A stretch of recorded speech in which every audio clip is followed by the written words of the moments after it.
brides. Today we thought we would take a break from showing you the stuff in the shop and instead do these little short how-to videos. For those of you who have been following along for a while, you guys know that we are building 59 Apache and it is coming along beautifully, but I thought it'd be good to break down each individual section that we're doing and show you guys the how-tos, give you the details in case you're trying to do this at home. You'll have all the information that you need. So today, the first video that we have in our series is about how to paint your frame.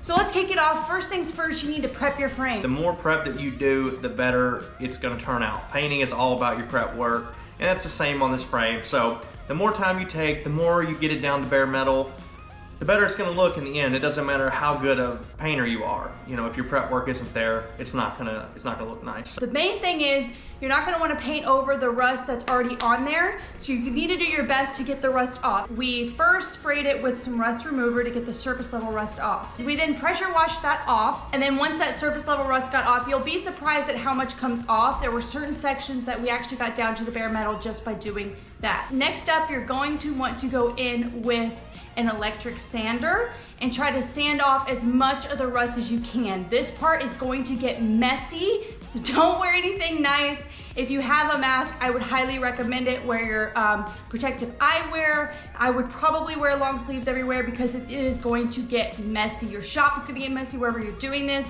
If you can do it outside, it's probably best to do it outside, but you are gonna want to get down as much as you can. We use 3M clean strip disc. It's like a 80 grit to really get in those frame rails. I'd also recommend using some sort of grease remover where your cross member is, where the engine sat. There's gonna be all sorts of oil, years of dirt, grease, and you've gotta get all that out of those crevices or it won't matter what you put on there, it's not gonna stay. Once you get done, you should be able to see bare metal and it should look much different. It shouldn't be orangey. You should see sort of, you know, black and silver tones from the frame.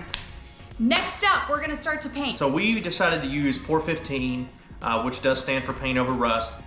We went with a primer coat of POR-15, the POR-15 primer, and then we also used a POR-15 top coat. These come in a variety of colors, and you can do whatever you'd like with that. If you decide to spray like we did, there's a couple different ways you can do it. We decided to cut it 10%, and that gave a pretty even coating, especially with the primer. The top coat is a little thicker, so cutting it 10%, it did take longer to spray, but I think it turned out really nice, and it's a really thick material. It's almost got like a rubber kind of feel, not quite like a bed liner, but it feels very durable. So we're really happy with how it turned out. I'd say 90% of the people that do POR-15, they're freaking out right now because I sprayed it.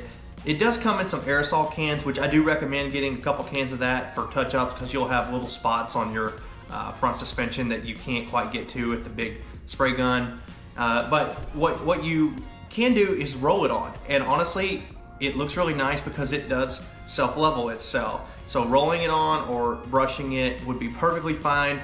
Honestly, if this is your first time and you don't have help or you're worried about it going everywhere because it does not come off, I would recommend rolling it or using a brush. We did 3 coats of the primer and we did 3 coats of the top coat, the POR-15. So in between our 3 coats, we gave 20 minutes of quick cure between the primers and then a full day of cure before we went to the top coat. That is in the Tennessee heat and it is the dead heat of summer. And it was 95 degrees. So the 20 minutes might have to actually be longer if you're in a cooler climate or you're indoors, you might have to give it a little bit longer to cure. But for us, in the heat, in the conditions that we are in, 20 minutes worked great. And also, we gave it a full 24 hours before we did the top coat. If you're doing this indoors, you need to wear a respirator. This stuff is no joke. You can actually get hurt. I read several stories that people went to the emergency room. Yeah, so be very careful. It's not a joke. Use at your own risk. The other thing I would say is I would wear long sleeves, protected every inch of your body. Anywhere you have skin, I would be really careful not to get this on you because it does not come off. I mean, eventually it will, but it won't come off for a really long time. No matter what you do, I've heard stories of people, you know, before their weddings, like don't be that guy or that gal. Make sure that you're covered head to toe. Wear gloves, wear clothes you don't care about because if it gets on you, it's not coming off. But overall, I really recommend the POR-15. We started with the gloss black and the primer, and then we ended up finishing with the chassis black, which looks like a brand new factory frame. It's got a little bit of a flat finish, semi-gloss, but it really has made all the difference, and I'd highly recommend it. People, I swear, at the shows are probably gonna ask if I bought this frame brand new, and I'm gonna laugh and tell them, no sir, it is 50 years old. You guys ready to take a look? Let's see it.